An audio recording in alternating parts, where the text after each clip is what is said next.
Hello and welcome. Welcome to this session, How Community Shapes the Rhythm and Flow of Science and Society.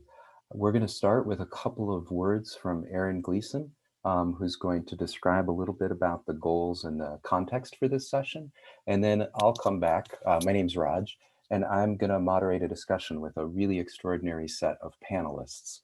And as we sort of head into that, I'd like to invite all of you to be thinking about how you can participate in this session too. We'd like to make it as interactive and collaborative and conversational as possible. So please think about that and welcome. Erin, over to you, please. Erin Gleeson. Thanks, Raj, and welcome everybody. We're really glad that you're here. This session came about earlier this year when I was listening to a webinar that featured Eric Ewell, who's also part of this panel. And the session was about science in the Rust Belt and how to bring back Rust Belt sustainability in the region. And Eric really focused on relationships and what it took to work with these towns that had been neglected by the university systems, by science for a long time, and how it was really all about meeting with people where they were, addressing their needs that might not actually be about science immediately, and how that relationship development really shaped how they were even able to approach scientific topics. And I thought that is something we really need to dig into a lot more. At least in my training as a scientist, I was trained as a scientist to do really cool geology, climate science work, and then for my master's and PhD work, kind of picked a place on the map where I could ask some really cool questions. And it wasn't until a lot later in my career that I started reflecting on the relationships that I should have been developing at the time. Those conversations never came up when I was in the university system. And I think it's something we should be talking about as a regular part of how we do science. So at least my goals for this panel discussion is really to dig into that. What could we be doing a lot better to really make sure that the science we're doing really reaches, touches, works with the communities that we want to be working with, and really comes from those communities themselves. So with the help of Raj, with Paulette, also helped me think this through a lot. We brought together a really, really great panel, and I hope you look forward to hearing what they have to say about this question. So let's jump right in. Thank you. I'm going to start by asking all of our panelists kind of an introductory question, and that's really just meant to kick off the conversation. So as you listen to the introductory questions, I hope you'll be thinking about the questions you want to ask. And panelists, we've talked about this before. This is as much a conversation for you as for the audience. So if you have questions, if you have thoughts, please share what you have. Queen Quet, I'd like to start with you, please. You're the head of state for the Gullah Geechee Nation. And I know you often get approached by scientists who want to work with you and who have a whole, and you've developed a whole system for reviewing those scientists. Can you describe that system a little bit and how you decide if a scientist is someone you want to work with? You also design and manage really good relationships with scientists you do choose to work with. How do you do that? And finally, can you tell us a little bit about the Gullah Geechee? Well, thank you, Raj. That are way more than one question. Okay, but I'm so glad for day with all 100 children from right here in the Gullah Geechee Nation, and the Queen Quet head from the body of the Gullah Geechee Nation, and the chiefess and spokesperson for all of the people and things around the world and things like that. And I did on my home island with right here on St. Helena, right here in the Atlantic Ocean. So on the top of science, this year the part of everything what we do around here.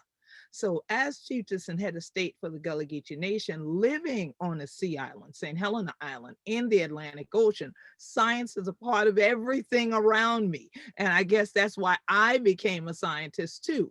And so I'm a computer scientist and mathematician. So when you talk about engaging with scientists, not difficult, because that means engaging with myself, right? And with other people like me that think like I do in some respects, because scientists can often think in a very linear way. All right. And then we forget that scientific principle that for every action, there's an equal and opposite reaction along the same line. So what is it you're putting out that's going to send something back your way? And what is going to be that other thing coming back your way? And can you then put up something that is going to buffer you in many cases when you're trying to protect the cultural heritage of your community? So when you mention those scientists that want to engage with us, oh no, it's not just them. It's the sociologists, it's the philosophers, it's the geographers, and it's especially the anthropologists and the linguists and the historians who all want to come in a way that people have called parachuting in, to land in the community, to extract from the community, to then get back. You know how you see the action flicks, like they have the little chain or the rope and they climb it and get back in where they parachuted in from, and then they disappear. We never know what they did with that information. And more often than not, when I go to universities and other places to speak, I go into those libraries and I find their information because it's behind paywalls for us, but I can go in their institutions and get it back for free. There's a title of a book called They Stole It, But You Must Return It. And so I've used that principle in terms of going into these archives, these libraries, these scientific centers to see what these so-called studies have been about my community, and then bring them back to the community into our archive, and then translate it to our people. And more often than not, write letters back to the individuals that did their work to correct them, okay? To then get their interpretation shifted to our vantage point, to educate them fully so that they don't think they are experts about us, because it's the people who live the culture that are the experts. And more often not, people in academic settings believe they're the experts coming in. And when you're scientists, you treat people as numbers. You treat them as formulas. You talk about cost benefits and these types of calculations that don't include the value of cultural heritage, the value of community, the value of human lives. And being someone whose ancestors are both indigenous people here in the Sea Islands and Africans who were enslaved people brought to the Sea Islands, I know what it is to have someone put a new number on you and say, this is your price, this is what you're worth. And so when we hear people calculating in that manner, it's like they're calculating against us. And more often not, their statistical measures would calculate our demise. So being a scientist, I've studied engineering and I know how people engineer some of the documentation. So I have a skill set that allows me to easily communicate with and vet out scientists that I feel are going to come in from a colonial perspective and attempt to use whatever their so-called studies are against our people, and instead work with those who will take the informed consent and direction from the community. And so we've even written an anthology called We Be Gullah Geechee, Cultural Capital and Collaboration Anthology. People can always obtain it from gullahgeechee.biz, and Gullah is spelled GullahGeechee.biz,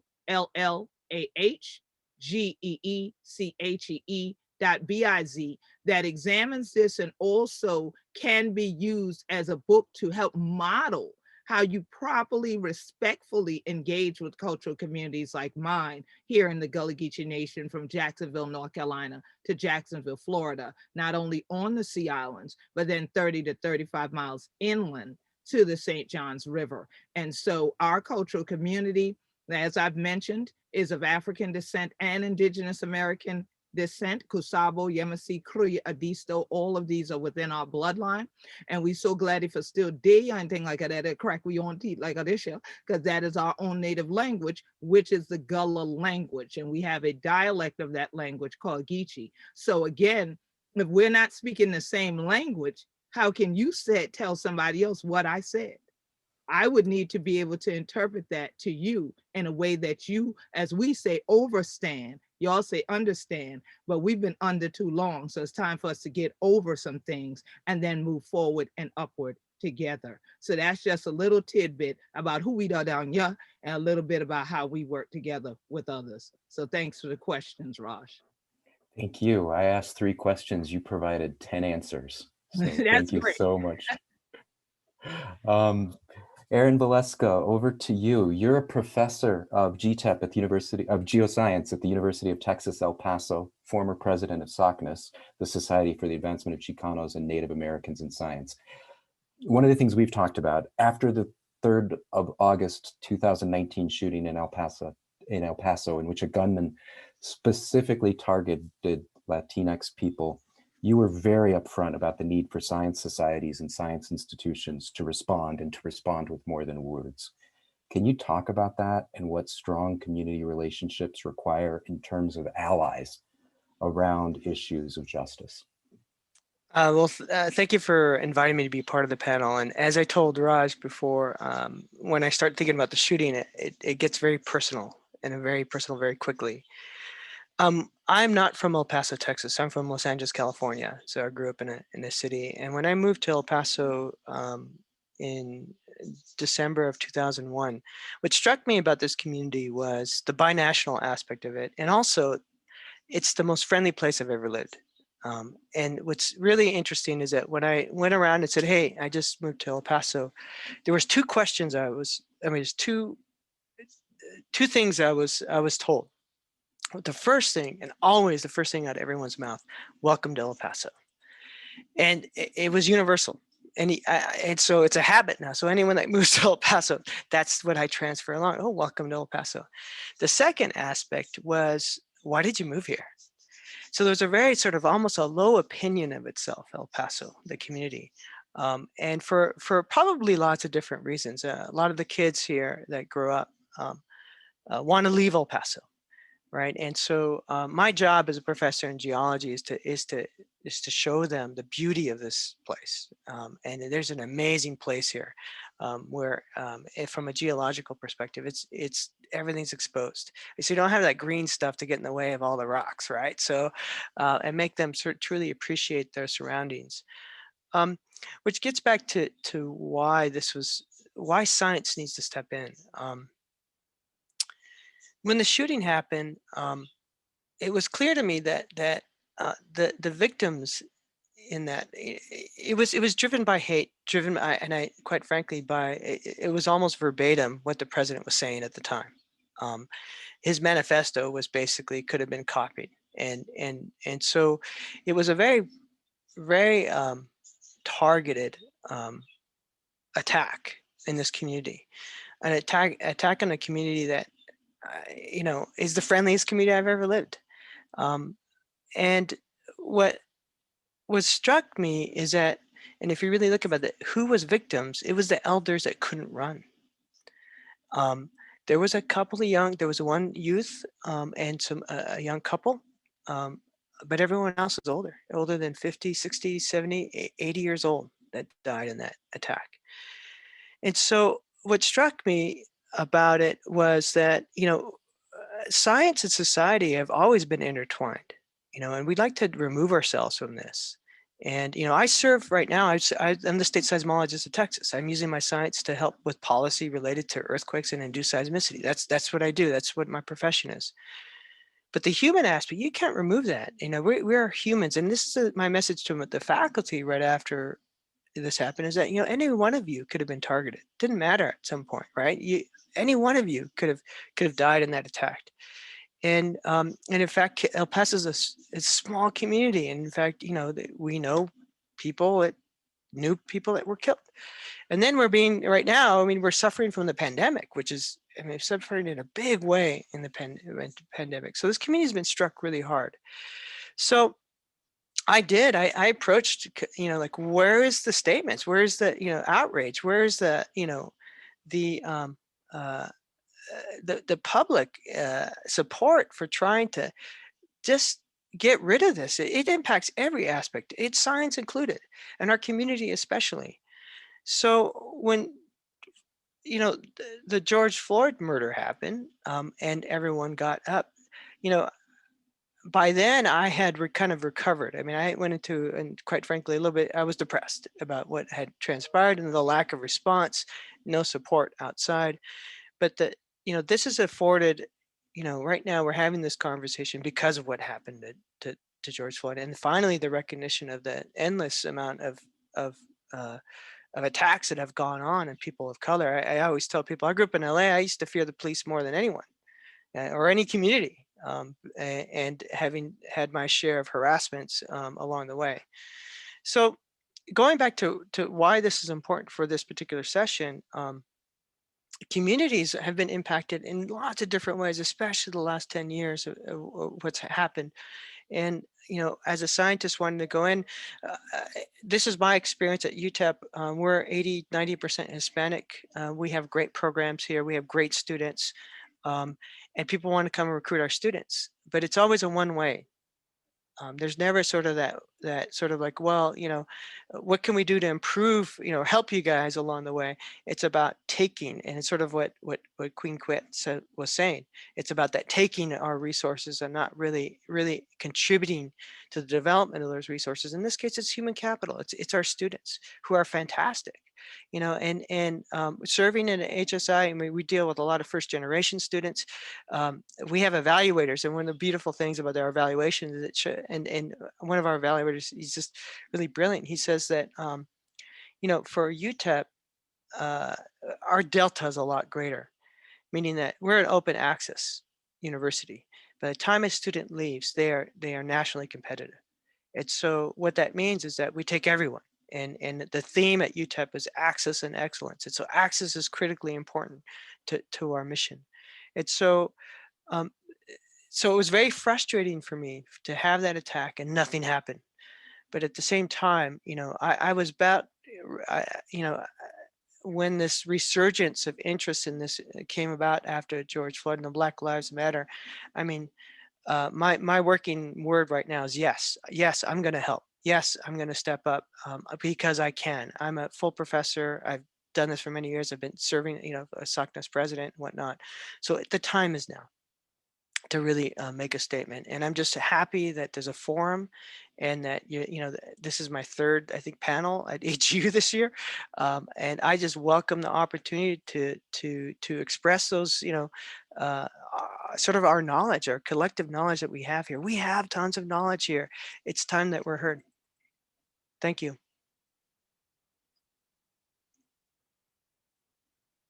Thank you, Erin. And I love that idea that a powerful and simple thing we can do is say yes. Eric Ewell, I want to pass it over to you. You're the Director of Continuing Education for Penn State Greater Allegheny. You're also a pastor at the Divine Restoration Church of God in Christ.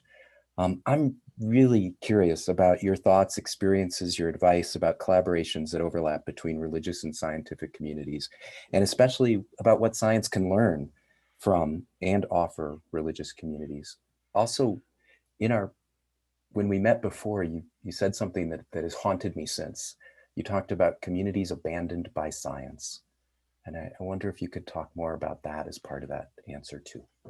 Absolutely. So when you talk about the overlap, when you think about science and religion, we both have a purpose, and that is to change something, right? There's a hypothesis on both ends, and there's need on both ends. So a scientist will base his or her whole life on proving something to be correct and changing the course of history around the subject. And religion is really the same thing. It's our job to change the course of people's lives from one path onto what we believe to be the right path. And that's where the overlap comes, is that we both have the same objective, right? Is that there is a challenge and there is an issue that we believe that we have the source of inspiration that can change it. So that's the overlap. The overlap is absolutely, we both are going the same way. But one of the challenges that I have is that, and this happens on the religious side as well, is that, again, religion sometimes abandons some of these same communities. We'll see churches closing in communities that absolutely need the church, and the church in the affluent community will still be there because they have the financial support to stay. When reality, from a faith perspective, that affluent church should be supporting the poor church, so to speak, just for common terms. So when you think about it from that perspective, but one of my challenges for me from a science perspective is university. You see universities like Rutgers University, Temple University, Penn State. We're here in McKeesport, Pennsylvania, where we are these beautiful campuses in the middle of urban decay. And we have a ton of resources on our campuses that never go beyond our campus lines. And the people around us, we expect them to want to come to our university when we have no give back to those people. And we're on their land, right? We open a campus on their land in their community, and we don't want to give anything back to those people. And then from a community perspective, we watch this university give us something and feel like they changed the world. We'll do a drive, we'll raise some money, we'll give it to the community, and we'll think that we did a great thing, when in reality that was one thing that we did for a community that we've been in for over 100 years. So when you think about it from that perspective, we're really not giving back to our communities. And then you asked me the question about the collaboration piece. So when my chancellor, who was my current chancellor, Jackie Edmondson, came to our campus, she was very disturbed by the racial disparity from our university perspective to the people that we live right next door to. And she's also very disturbed about the racial injustice that she sees that our university paid no attention to. So she made it her goal and her mission. And from a scientific perspective, her tenure here, she's going to spend every year in as much time as she can working on social and racial justice in our community. So she saw an issue, she saw a problem, and her hypothesis was, right, we're going to do what we can from a campus perspective to change the trajectory of this community that we're in. And that's what drew me to this campus. For me personally, I don't work anywhere I don't agree with the vision and mission of the leader. Now, I understand the whole university I might not agree with, but on this campus, she is all about those things. So when she hired me, she said, how can you help? And immediately we got to work. So I also live in the community right next to where our campus is at. And I grew up here my entire life. So I have a deeper connection than just living or just working on this campus. And with that being said, we immediately started talking with people. And we didn't say, here's what the university has, come and take advantage of it. We said, what do you need? And we were very open and honest, is that we can't do everything and we can't change your life right now, but we're going to hear your needs, and then whatever we can do within our power, we're going to take that opportunity and change. So we heard from the people, and the number one thing that we heard was hope. And from a scientific perspective, how do you manufacture hope? It's virtually impossible to do it from a scientific perspective. So we really had to dig deep within ourselves and figure out, what is that? What is that? Is it something that there's nothing on our campus that we can do that can give them hope outside of what we say is we're educators, right?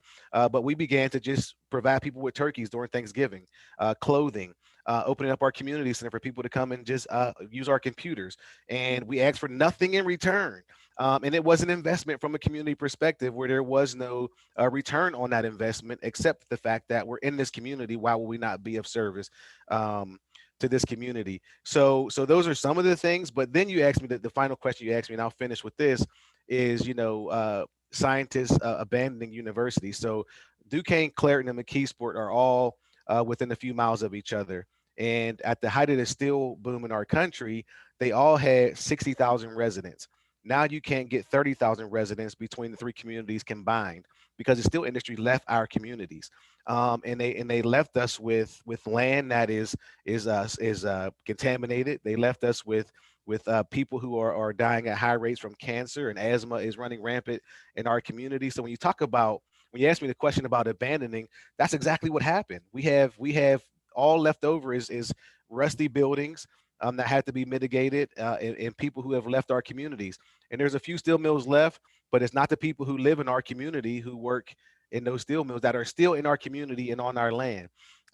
So that's why I say science abandons communities, because again, we go in, we get what we need while we need it, and then when we have no more use for that community, we'll leave that community and take all the wealth with us when we walk away.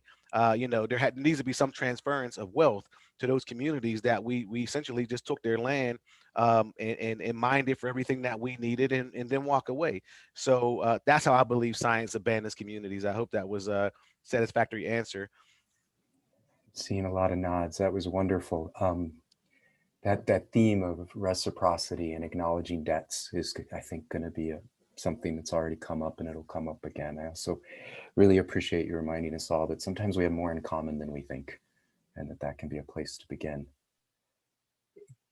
Casey Thornbrugh, I'm going to turn to you. You're a climatologist. You're the tribal climate science liaison for 2 climate service centers.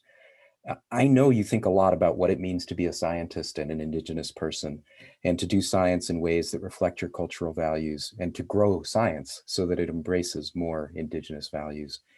Can you share how that thinking influences your work and what you think it implies about a larger relationship between science and society? What can we learn from you? Sure, Kataptash. Thank you, Raj. And, pleasure to be here. Waniki Sak, Natasuis Casey Thornbrugh, Thomas Masipia. Said, hello everyone. My name is Casey Thornbrugh and I'm a citizen of the Mashpee Wampanoag tribe. Just to let people know where that's located, it's on Cape Cod, Massachusetts. Our ancestral or cultural original homelands are pretty much all southeastern Massachusetts, Cape Cod, Martha's Vineyard, Nantucket, and the ocean.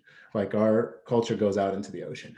And so, you know, when thinking about this question, I thought of something, and just to share with everyone, and then I'll add some context to it. But I think the challenge can be to continue the passion as a scientist, but with the responsibility as a community member and as a human being. And culture comes into what that means, and what that means for many people. So to give everyone a background, you know, I'm blessed and privileged to have traveled across different parts of North America, and um, that chance and opportunity kind of came up through childhood. My mother originally worked in the Boston Indian Center, Urban Indian Center in the city of Boston, not, you know, probably about an hour or so from our tribal nation community. But she also moved on to this other job, which was to work with tribal nations across the country. And I was about 5 or 6 years old, you know, when that happened. And so we traveled. We traveled to different tribal nations and communities. Most of the programs were youth programs. And so my mother did grant writing and working with tribal nations to build and run a lot of these youth programs. And really found them in the culture of the tribal nations which they were you know, occurring with. So, you know, we traveled out to to Northern Cheyenne, Pine Ridge, Navajo Nation, Cherokee, North Carolina. And I think what that did for me was start to really get me interested in geography and space, because how these places are so different, the climates, the vegetation, the cultures, languages. And, you know, we'd come home to our own tribal community too and kind of see all these things. So it started to develop this kind of passion and interest in me. And I think that might be something shared for people who identify as a scientist. You find yourself really interested in something, maybe much more so than your immediate family members, and you're spending a lot of time on it. And you might feel a little alone because you're like, I'm really into this. And I'll give you an example. So when we were like in the space of like New Mexico and everything, I was just fascinated by something like the Sandia Mountains, which anyone who's been to Albuquerque or lived there know that's the mountain range that abuts the city. Well, we'd come back and, you know, in the playgrounds and things like that, sometimes you'll see like a little sandbox or whatever. Well, when you got these, you know, some kids they're playing basketball, some kids are, you know, building like structures and stuff in the sand and everything. I'm like making to scale models of the Sandia Mountains, like 10 inches equals 10,000 feet in my mind. And everyone around me is doing something a little different. So maybe it's like one of those things like that movie Close Encounters of the Third Kind back in the day. This is important. I'm building it. I don't know why. Too young to kind of put that together, but doing that. So I think what I wanted to share in that story is like that passion for science, and science meaning finding a way to understand the world about you or even your own body, or something that passion is okay. I think when I think about my own identity, family, culture, growing older and having more experiences is like, how do I tie that to my responsibility, to my family, to my community, to my tribal nation? And that's where going through like higher education and graduate programs presented many challenges with the identity of being a scientist, but also an indigenous person, citizen of my tribal nation.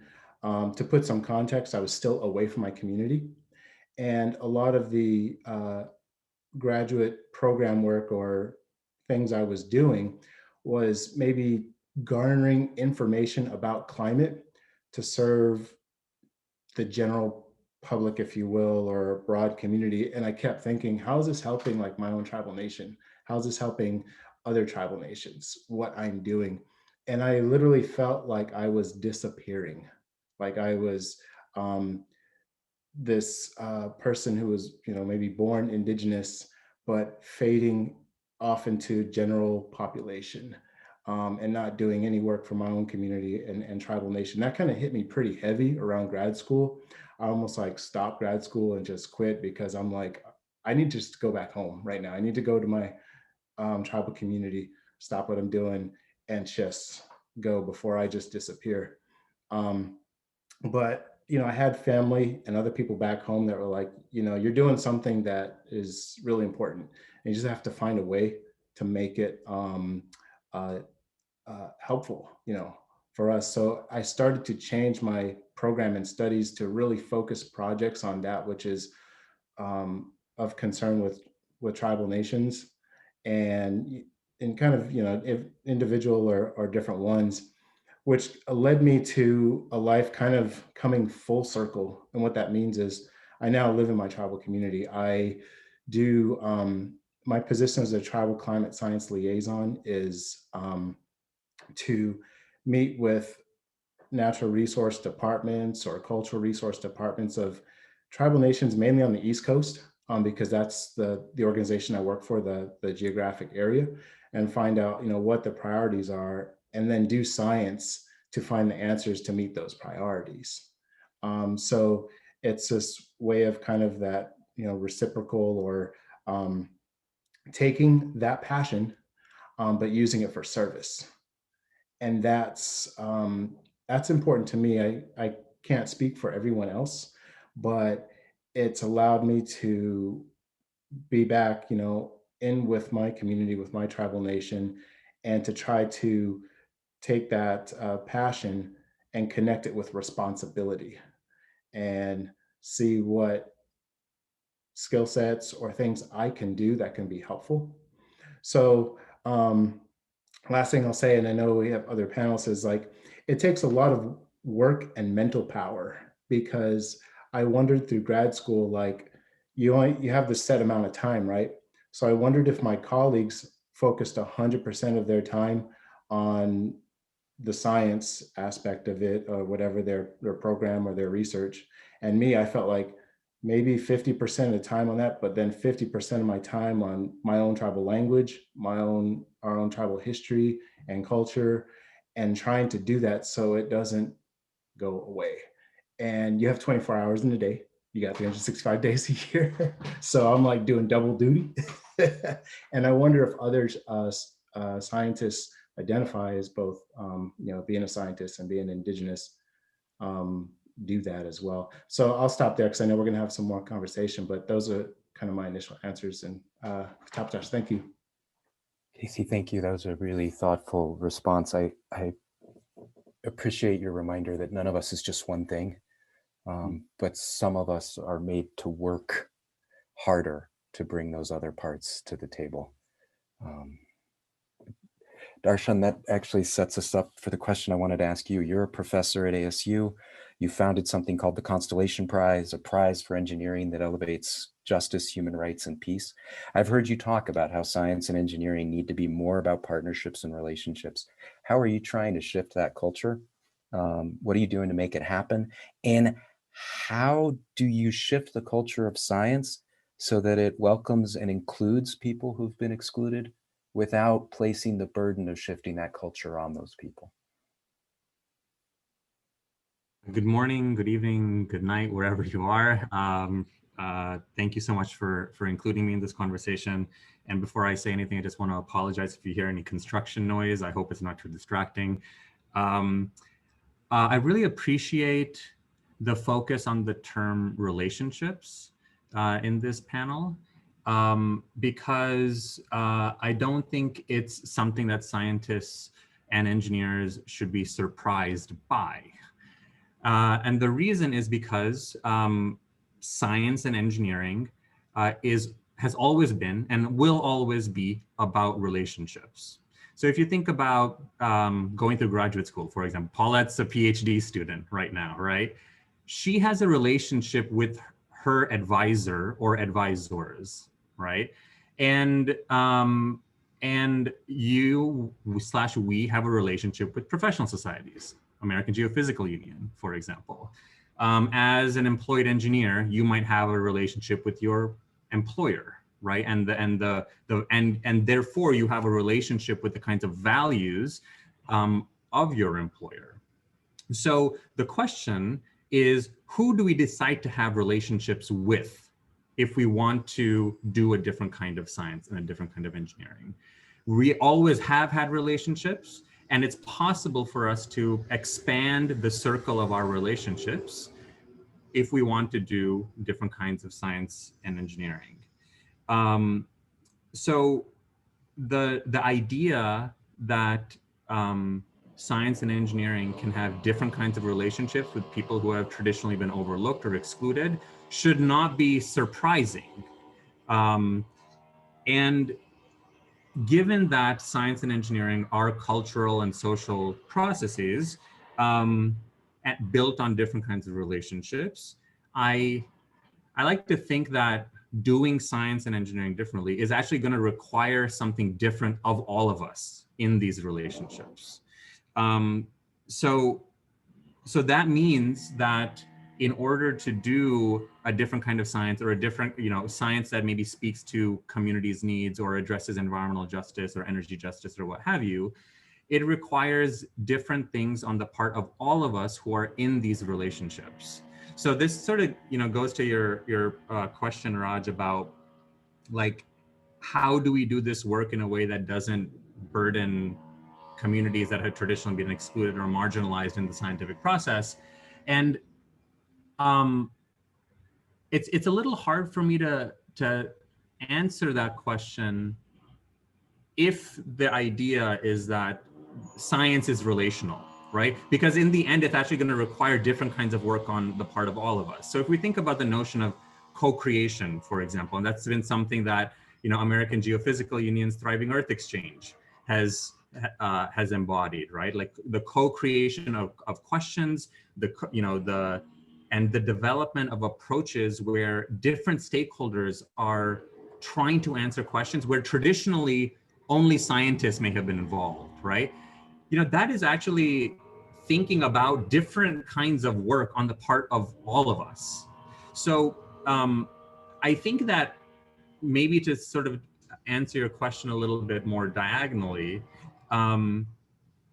it's not that the burden,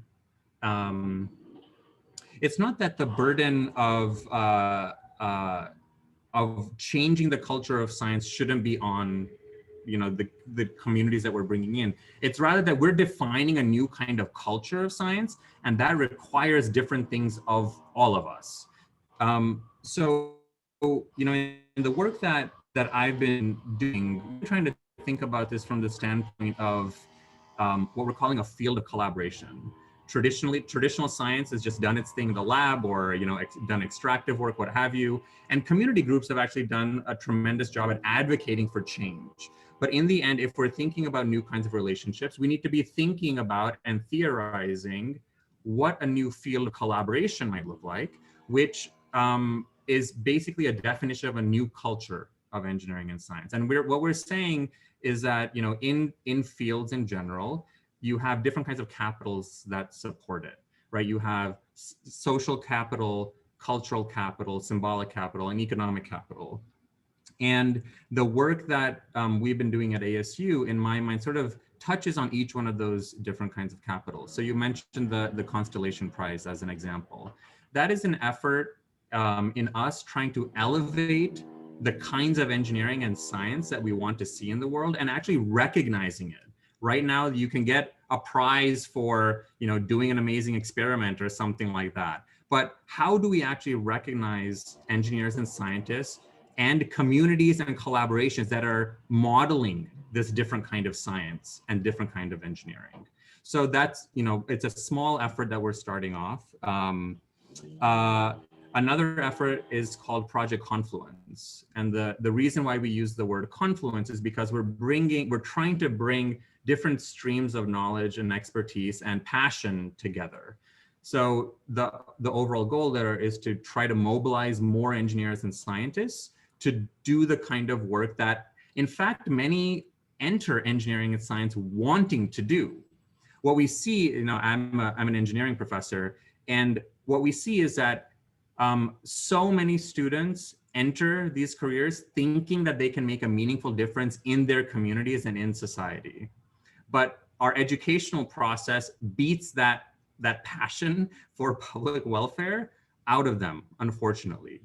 And so it behooves us to recognize that, but to also recognize that there are dedicated people coming to this work not knowing how they can best engage with communities. And so what we're trying to do is lower the barriers to entry to do this kind of work, particularly because all kinds of scientists and engineers can do some part of this work. So if we think about the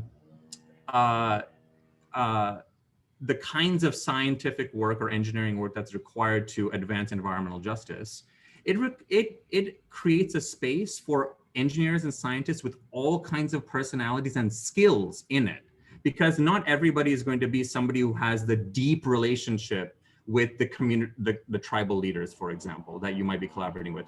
But there might be a role that somebody who's great at data science can fill, right? And so the point there is to simply say that, how do we expand the field of opportunities for different kinds of scientists and engineers to do this kind of work, because there is room for all of us, and Project Confluence is trying to do that. So I guess I will stop there. Thank you, Darshan. Like that idea that this is a shared project. This is a shared project, and there's room and opportunity and necessity for everyone from a variety of skills, and not to apologize for that, but to really celebrate that and lean into that. That's a powerful notion. Paulette, we're gonna conclude with you. You're a PhD student at KU, a visiting scholar at the National Center for Atmospheric Research, a leader in Rising Voices. And honestly, I think about you as an emerging elder, which means once you start answering this question, I can't interrupt you or stop you. And I don't want to.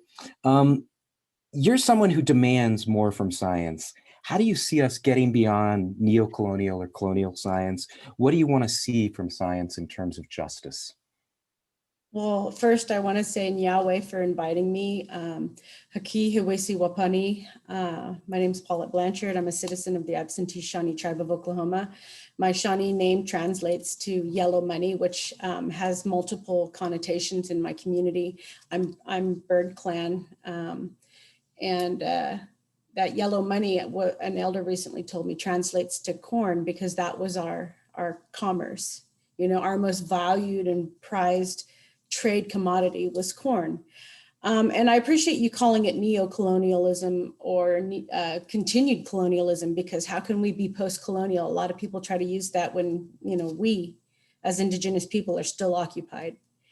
And first, I'd like to say science is a monoculture grounded in disappropriated and misappropriated knowledges, plagiarized as discoveries by colonists, dead white men, and settler colonists, those that have been allowed any agency past them, that use their methods and their methodologies to subjugate othered peoples and justify genocide, slavery, theft of land, water, and all of the beings and bodies of place. So just situating that first and foremost, the three pillars of assimilation are religion, education, and science. So indigenous people have knowledges that are tens, if not hundreds of thousands of years old, that are continually erased and replaced by a colonial mindset.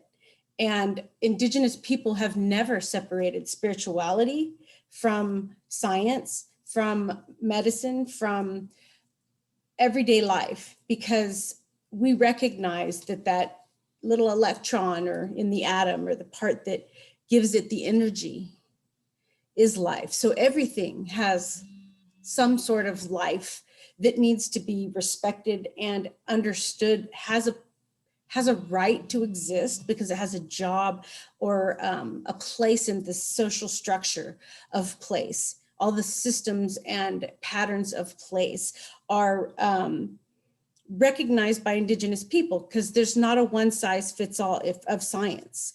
And science has created this hubris of where it justifies itself, it evaluates itself, it values itself over all others. And religion and science, as it has been brought to the new worlds, has been problematic in not only tearing the spiritual from the lived experience, but it has negated and eradicated anything that it might consider as a potential to delegitimize its power structure here in this land, which is stolen land. And that is one of the other issues that, Casey has lightly mentioned it. We stand on stolen grounds. My people are from, the Shawnee, are from, I lived the longest and are related to the four ancient peoples around the Ohio River Valley. We're the southernmost people of the Algonquin dialect. That means our relatives go from the southern Great Lakes in the Ohio Valley up into Canada in the Cree and Ojibwe. And, we have a shared language, that dialect, which connects us to each other as well as to the land.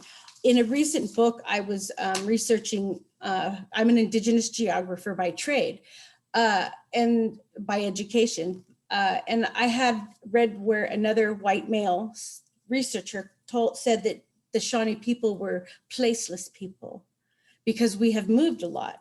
We are also relocation Indians in Oklahoma. So we are climate survivors, climate change survivors through forced relocation. And it upset me because I know that we're not placeless because our relatives are still here. We brought them with us, our medicines, our foods, the trees and the plants and the relatives that sustain us, so that we can continue our reciprocal relationships with the new places that we embody, because we can be identified by the places we live long after our physical bodies are gone and our bones are only left. So the reality that we are place, we belong to the land, is a scientific fact. It's not a metaphor, only. So, science has a history of erasing and replacing people in the Americas. There are only a few kinds of people in the New World. It's Turtle Island, and they are either indigenous, or they are an immigrant, or they are a colonist, or they are a settler colonist, or they were brought here unwillingly as a slave. So that has to be recognized, because science has been complicit and actually instrumental in designing the structure of racism and oppression. Science and education and religion have been the tools by which many peoples around the world are continually oppressed, both historically and contemporarily. So I think those are important starting points that we need to recognize that are realities. These are not resources that we exist with. These are relatives, as Dan Wildcat calls them, and we need to have relationships that are such, because the same minerals in the rocks that are our grandfathers, the oldest beings of the earth, along with the fire and the water these are our relatives. These are not resources. We need to build relationships of understanding of the physical relatedness we have to the earth, because indigenous people understand that. And that's what 500 years, colonists have only been here, Oren Lyons called them days. 100 years were days. You have been here 5 days, and look what you have done to our land. For tens of thousands of years, we have been stewards of place, and this is what we have come to. So for 500 years, we have been trying to educate our, welcome to Turtle Island. Welcome to Turtle Island. Now, please clean up your mess. And we'll show you how, we've been trying to show people how to live in a good way. So what we need to do is do more restorative science, convergence science. Where we're not integrating our knowledges. That's ridiculous. We have to include multiple ways of knowing, being, and doing. We have to support these other multiple knowledges, because we don't have a right to clean water. We don't have a right to clean air, and we don't have a right to a healthy Mother Earth. We have a responsibility. Daniel Wildcat drills that into his students' minds. This is not a right to this world. These are responsibilities. We are part of it. What happens to the earth happens to our bodies. And this continual box checking of collecting our young people to assimilate them to your sciences, without recognizing they come with their own sciences and understandings of the world that they come from, and a deep understanding of place and relatedness and to the sense of place is critical. And we're willing to share it if the science community is prepared for the cultural shift it needs to make the ivory tower less ivory. There's a lot of work to be done. Science needs to recognize that science needs to be relevant. It needs to be relevant to the communities that it is supposed to serve. It has a responsibility and an accountability to recognize not only its history to the violence and oppression that it has created, and the lack of diversity it has designed itself to create. But it also has a responsibility to undo those things. We need to think about, IRB is slightly different. This institutional review board is not a free pass to protect the university to parachute in, as the Queen had mentioned. But it's, we have indigenous review boards now.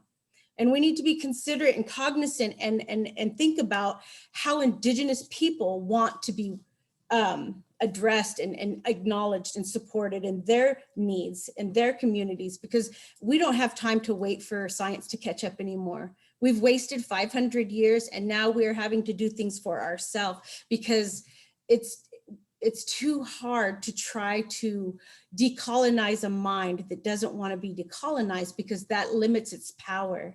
That devalues the legitimacy of a system that is illegally consuming resources as objects instead of recognizing them as relatives. We also have to recognize data sovereignty.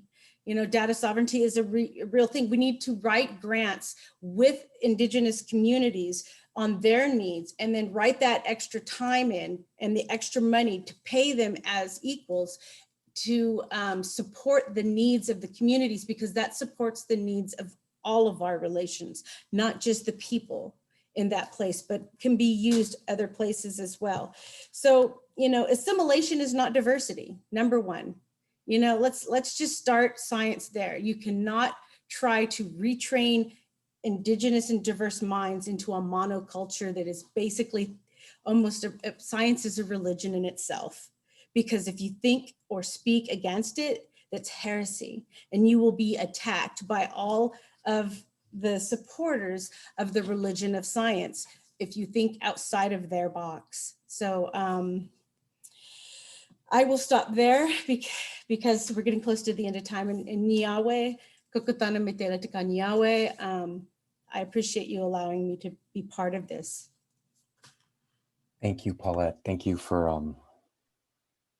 Thank you for being that courageous voice, one of those courageous voices. And thanks for highlighting the idea of responsibility and relationship and opposed to rights and taking.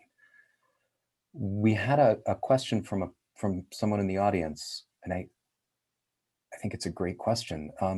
They wrote that they're a scientist who does atmospheric pollution modeling. They work in largely white affluent suburbs. Their question is, what's the best way for me? What's the best way for me to reach out and connect to the communities to do the work you're all so passionately advocating for? Get out Paulette? of the white suburbs. Go to a Black community, a Latin community, an indigenous community. There's where the pollution is. Those white suburbs aren't going to have the pollution. Go ahead, Queen. I would say only go to communities that want you to be there. So if they're inviting you in, then that's when you enter in. I wouldn't say it's your choice to decide to go to them. They may not want you to bring in all of the things that was so eloquently stated here by numerous panelists and fully emphasized by Sister Paulette. So I would say you go and work if the community says, we'd like for you to come in, and then they will give you the structure in which you operate.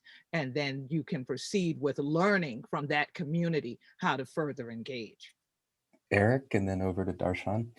Well, I'm just going to echo what she said. I think you need to learn the community and avail yourself to the community.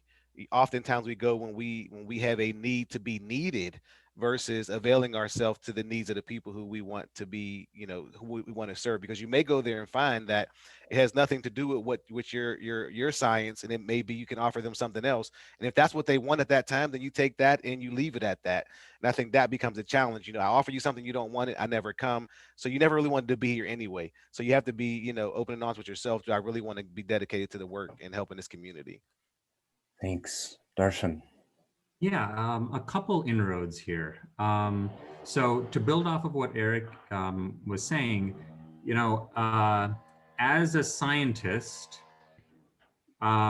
you have a set of diverse skills actually that allow you to do more than just atmospheric pollution modeling.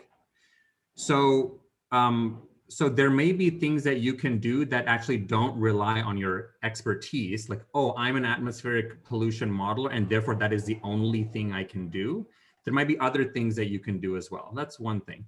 The second thing is to sort of build off of what Queen Quet and Paulette were saying around sort of being invited in. One thing to think about is ways in which you can demonstrate your commitment to doing this kind of work. Without needing necessarily an invitation from a community. And that is something that you can do yourself.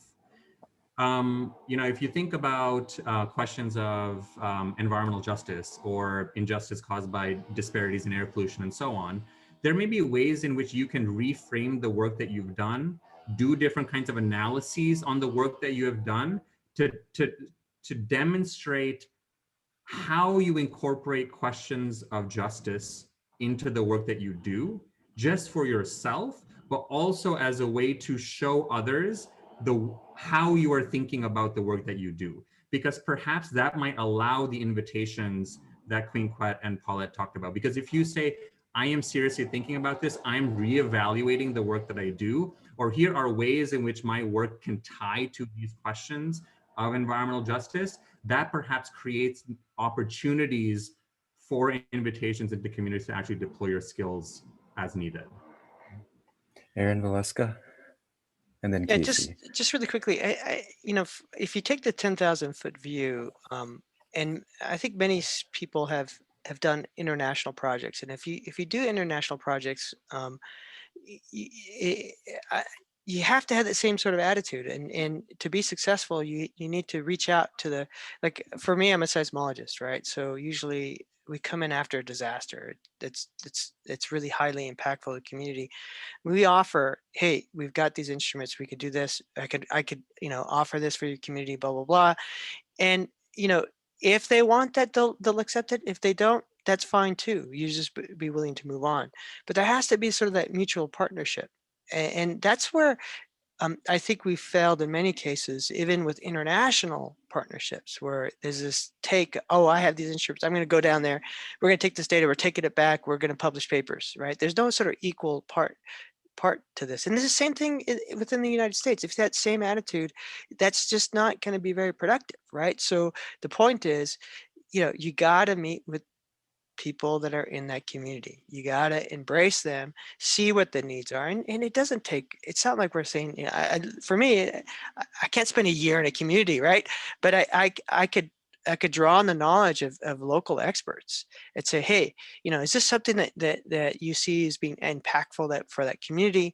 And if you don't have that connections in those communities, find them. If you're really committed to finding these sort of things, and and there's a trust part, right? What are you going to do? Like, what are you doing with this data? I mean, what's going on? You have to ensure that an equal partnership, and that's sort of, I think we've missed that a lot whenever we do any sort of science projects. You go into a foreign country, you go into a foreign neighborhood in the United States, and that's essentially, what the way, you have to approach it though. You have to have that sort of sensibility about what the local needs are. And, if you want to design a really good project, it's like going in and designing a project in a vacuum, and the results are going to be very unimpactful for that community. Casey.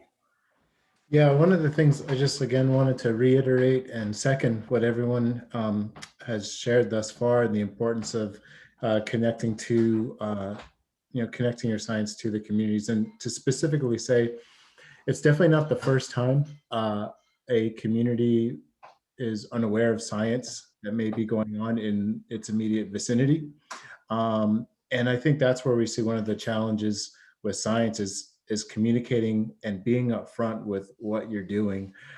Just to kind of come back to a story I shared earlier, and it recalled another memory about that story that I think is very important. So going back to that like playground where I'm building up the Sandia Mountains and I'm feeling a little isolated because everyone's doing other things. One of the things that happened is a couple times other kids came and asked like, what are you doing? And I explained, I'm like, well, this is like the Sandia Mountains, and this is like, and actually what then happened was like, they're like, oh yeah, my uncle actually has gone hunting out that way, and they go over this way. And we started to talk, and everyone kind of went off and did their own thing again, but like a few handful of folks, they became kind of close friends and connecting there. And so like, I think the point I'm trying to make is being upfront with like what you're doing. And when you do that, you give the chance and the opportunity to be like, oh, that's what you're doing. Okay, well, my kids got asthma, and we're not the only family to be dealing with that. And we think, there's something wrong with the air. You allow that conversation to start happening to where you can see that science that you're doing connecting to what people are interested in or what are some priorities at that place.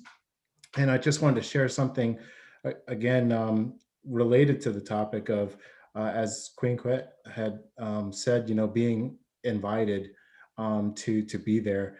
As an Indigenous person in the organization I work for, United South and Eastern Tribes, we consider and treat tribal nations as nations and as sovereign nations. And I'll share a little story here on related to that invitation aspect, is that what science also needs to do is to train and work with up and coming scientists on being responsible scientists. So I actually declined this participation in something earlier this year, and I raised my concerns about why I declined to be a part of it. And it was for a program working with Native students, college students, which I thought was good. I'm like, that's great. Yeah, we're opportunities for Native college students. You have me, I'm here, where are we going? And they said, well, what we're gonna do is they're going to be working with a tribal community in South America and on this thing. And as it kept going, I was like, has that tribal nation in South America okayed this? is this, was the invite, because it's so far away, there's students like, why are we going there? Has this question been asked? And I wasn't really convinced that it had. I think that's one of the things that comes up. Sometimes people say, well, the country authorized it.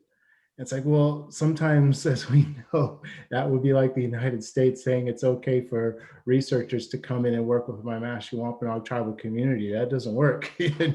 We got to say it's all right, and that's why I issued my concerns. And I said, I don't, these are my concerns. I don't want to be teaching students from our tribal communities to those same patterns of going out without an invitation. And I said, respectfully, until the tribal nation, whether it is a nation of 100 people or 10,000 people or 100,000 people, comes and says, yes, please come here and work with us on that, then we're good. But until then, we're perpetuating bad practice. So just wanted to share that. Super powerful. The responsibility, accountability, transparency, invitation, questioning motives. Why are you doing this? Are you doing this for you? Are you doing this for something else? Paulette, and then Darshan, and then I've got another question I want to bring in. So.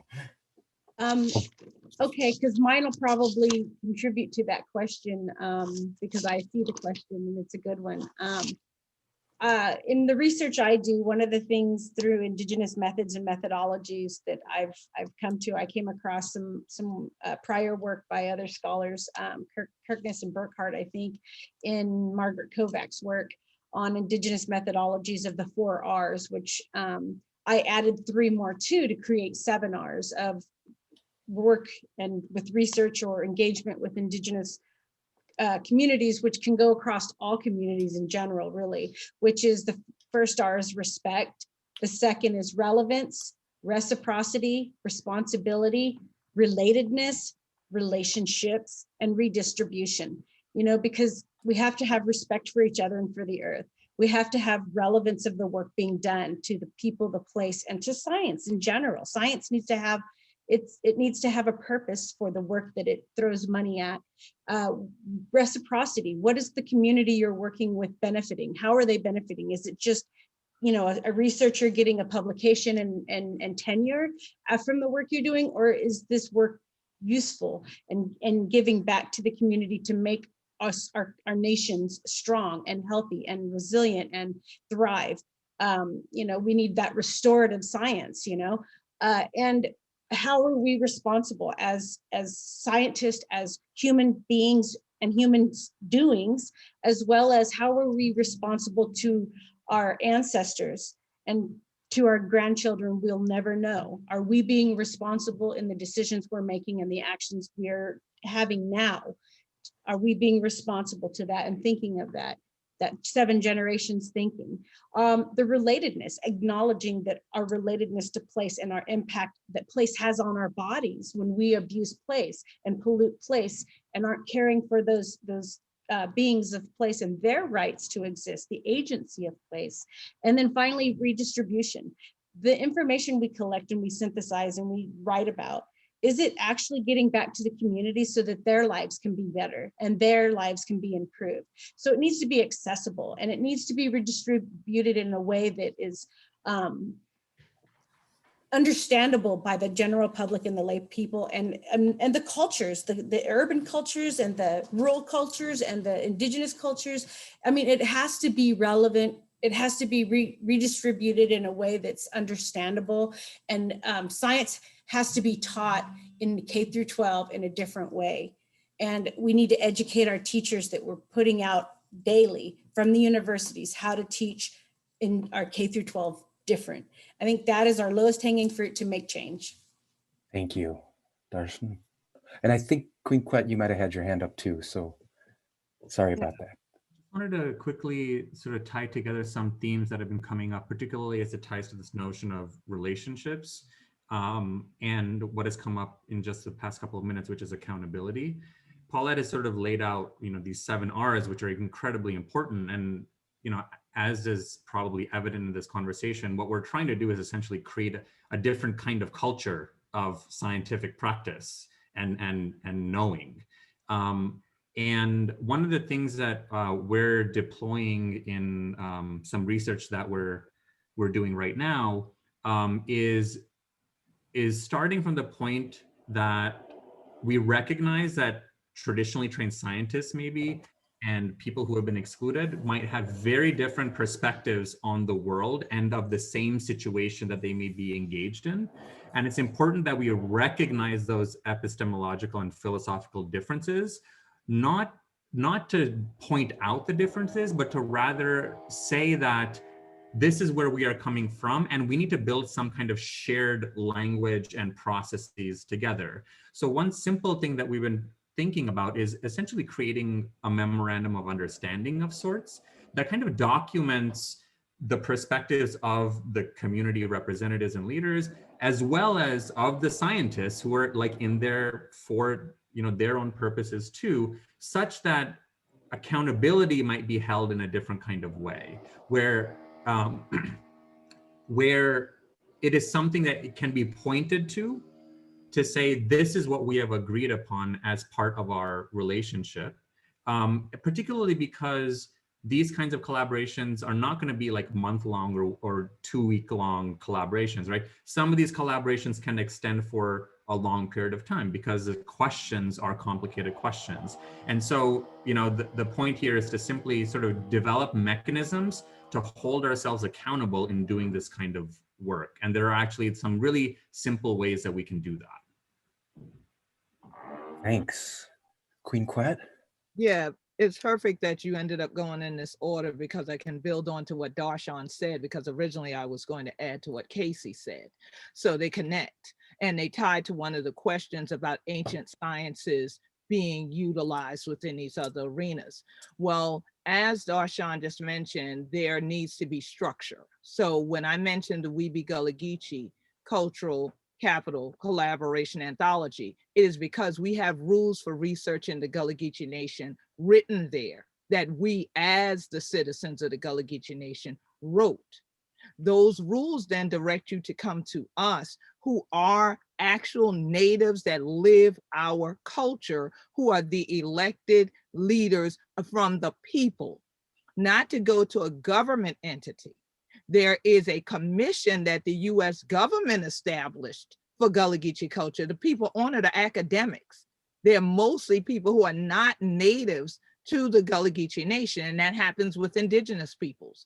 I have gone and I have actually set up a whole group, a round table that was for indigenous people's dialogue, and then had Anglo people, white people showing up, and I'm going, what's going on here?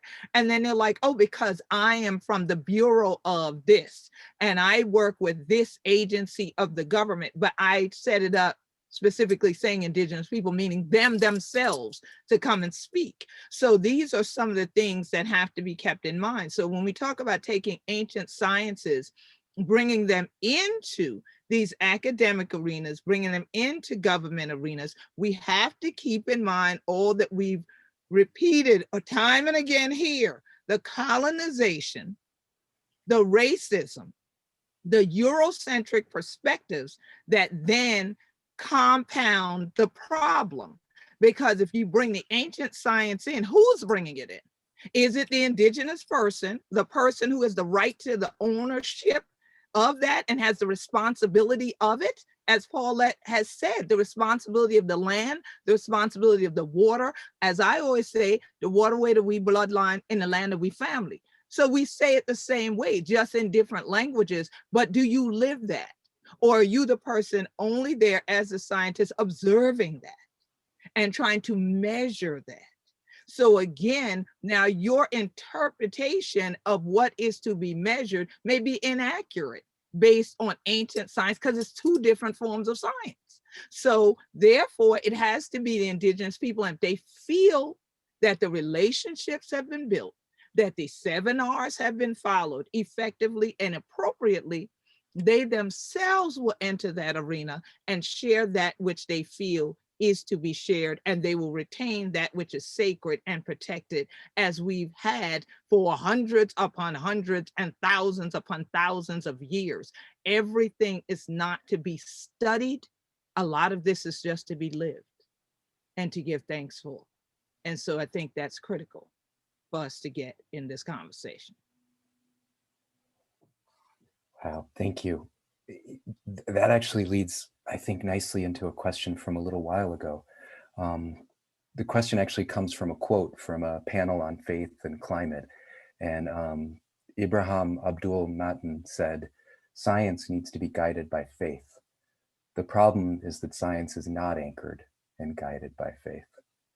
I'd love to hear what you think about that. And Eric, maybe I'd start with you. Thanks. Absolutely.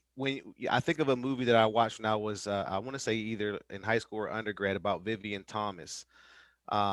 He was one of the early surgeons, and he was guided by faith. And as much as he was using the scientific methods and things of that nature, his faith is what guided him. He would look to something else before he would, act. And I think that all scientists actually do it, but don't acknowledge the fact that it's based on faith.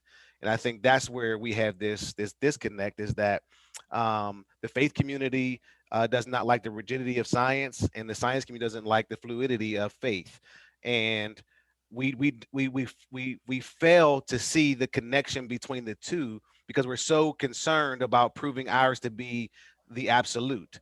And that's the challenge, right? Is for both sides of that fence to understand the other side, and the differences between, and respect it. And that's the challenge, right? Is that there's not enough respect between the two. So yes, it has to be guided by faith. It is guided by faith, but not acknowledged. Great. That theme of respect and humility is coming up again and again. And it's making me think of a quote from Dan Wildcat, who Paulette's mentioned a couple of times. And it comes up in the context of a story about being sworn in court and being asked, "Can you tell the truth, the whole truth, and nothing but the truth?" And the response the person gave was, "I can't tell you the whole truth. I can only tell you my truth." And I just have to say, amen, Brother Eric, Pastor Eric, amen. Thank you, sir. So Casey, this question came in, and I think I'll start with you.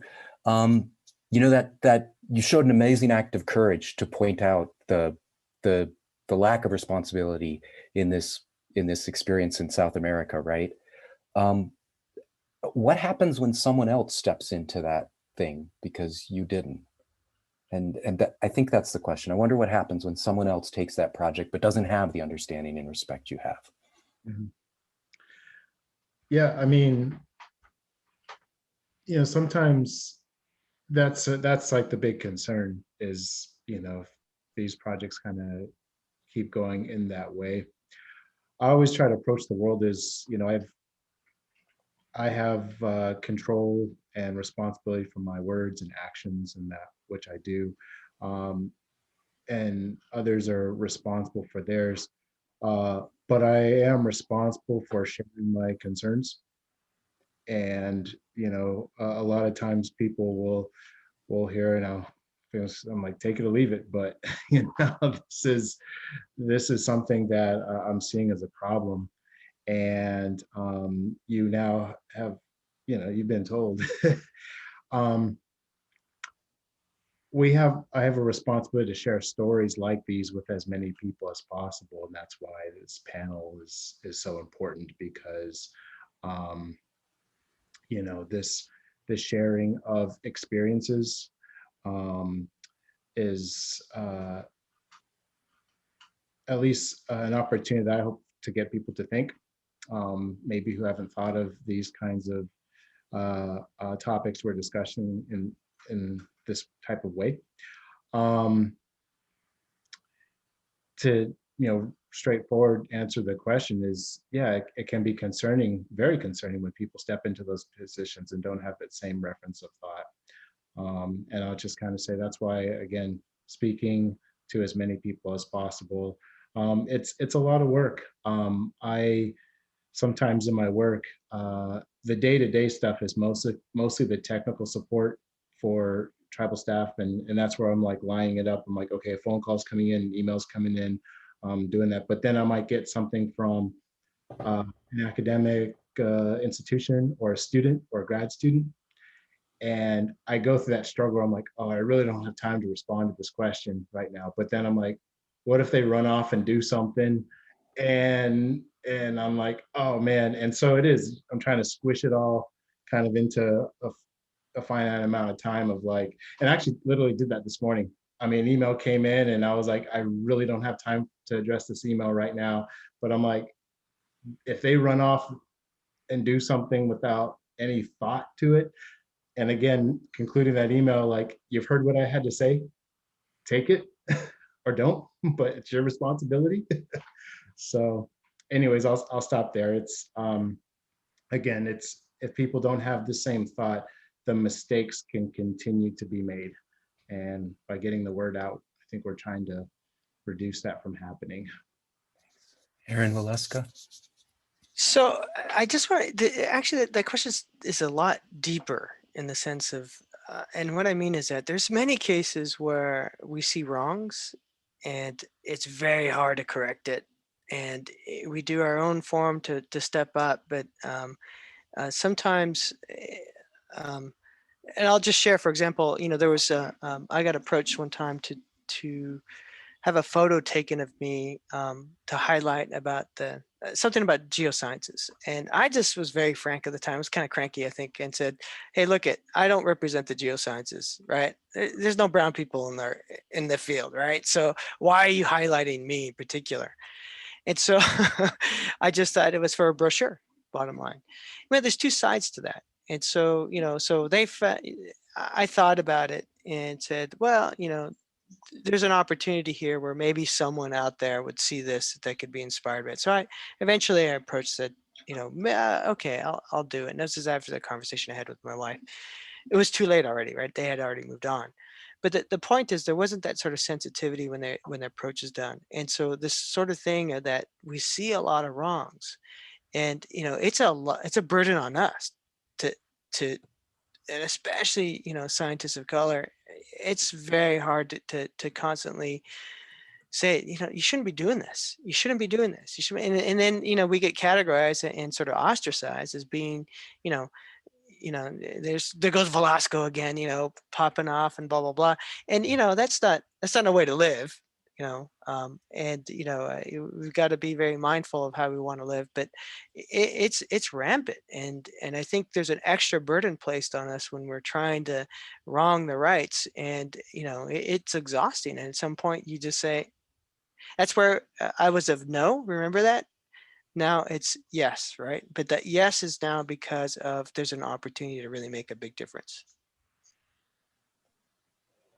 We're getting close to the end of time. And so what I'd like to do is say thank you. Thank you for being part of this panel, and thank you for bringing your whole selves to this panel. And more than that, thank you for everything that happens outside of this panel, right? Because it's the work you do every single day, the getting up every single morning, the saying these things over and over again, even when they're not welcome, even when they're not popular. Thank you for being courageous leaders. What I'd like to do is just ask you to each share a thought as we go out. I'll start with Erin, and then I'll move to, Erin Gleeson, and then I'll move to Paulette, and then we'll end up with Queen Quet, and then we'll close. So Erin Gleeson, start us off. Thank you, Raj, and thanks to all of you. This was everything I had hoped, but it's just the tip of the iceberg, and I really hope we can continue this conversation in really meaningful ways going forward. So I want to thank all of you for being so frank, for diving into this head first. It's been wonderful. Paulette? Oh, let's unmute you, Paulette. Yeah, thank you. Yeah. I'm sure a lot of people wish there was more mute button for me occasionally. I want to thank you for inviting me and allowing me to be in this space, because it's important to hear hard, sometimes the hard work is hard to hear, and bringing some humility back to science and to the systems that, because we are ripe for change. Like I said, assimilation is not diversity, and this idea of a monoculture of science doesn't mean taxonomy of disciplines into silos. That's not the objective. It's that holistic of putting the world back together that science has taken apart to try to understand. And Indigenous people have always understood the patterns. It's the outliers we look for, because Western science is kind of the flip. The outliers are the mistakes, whereas Indigenous people say, oh, no, those outliers, that's where evolution or revolution happen. And we should pay attention to that, because those are the things that might help us survive something coming we don't know. So I think being humble and bringing some humility back into science is incredibly important, and relationships are ongoing. Every time I see Queen Quet, I just get so excited, because we continue this relationship that started in, Hawaii, or maybe even sooner, but every time we see each other, it's like old friends. And I'm always blessed to have an opportunity, as well as with Casey. I've known him for many years. So and Raj was the first person of color who was a scientist I ever met. So thank you, Nyawe, and let's continue these kinds of dialogues and engagements. And yes, thank you for all your work, all of you. Darshan? Thank you so much. I believe in the importance of good questions. And there are actually 3 questions that Science for the People asked in the 1960s that I thought are important. And I've modified them for, an engineer's perspective, but they asked, why are we engineers, or why are we scientists? For whose benefit do we work? And what is the full measure of our moral and social responsibility? And I feel like if each one of us can define good questions for ourselves that we can carry forward in our work, that's a huge part of creating this new kind of culture that we want to create. Good questions are part of a new culture. And perhaps in helping you answer those questions, I strongly believe also in the importance of good mentorship. And so if this area of work is something that you are interested in, find a good mentor who can help you think through the challenges that come up. Thank you, Casey. Thank you. Katapatanamo, thank you, everyone. And I just wanted to reiterate, being grateful for this opportunity, and staying connected to those I've known a long time. Paulette and Raj have been many years, and there's been a lot of joy in sharing ideas. What I would just ask is, with science going forward, that people be mindful and honest with, to be honest with yourself, which really relates to that humility, going through why you're doing something, and being open to relate to other human beings, to kind of bounce that why off of other people's ideas, to see, to have a really shared science and a shared approach to improving and continuing life in a good way. So I'll just stop there. Thank you. Thank you, Casey. Eric? I'll just say thank you, Erin. I don't, you saw me on a call. I don't remember the call so deeply, because I was in the middle of some things whenever I was on that call. But just thank you all again for even allowing me the opportunity to be in this space. It's an uncommon space for me, but you all made it very comfortable for me to be in this space. So thank you all, and I hope that I can one day say that I've known you all for some time as we continue this conversation. Thanks, Eric, and welcome. Thank you. Erin, Velasco? Again, thank you. I don't think I had met any of the panelists today, so it's great that we expand the network, and it's been a real pleasure to meet you all and to realize that, we're not out there by ourselves, struggling, and I actually appreciate AGU and Raj, you bringing us together. It really, we've been in the same world for a long time. We've had many conversations, Raj and I, about different challenges or what is ahead, but I'm actually optimistic that, this is something we don't want to lose momentum. We just want to keep moving forward. Queen Quet, please take us home. Thank you to all 100 children with their on the panel and things like that, especially Erin for dragging all of we up together for crack we teeth together and things like that. And thank you to AGU and to everyone who attended today and those who will see this in the future. We all want to wish you all peace, blessings, good health, and safety. And we hope that you will have the tools now to go forth, because as I always say, Hunter must take care of the root for heal the tree. So we pray that we've given you the tools to dig a little deeper and know that we can do this work respectfully in an indigenous way and still do it scientifically. Peace and blessings, everybody.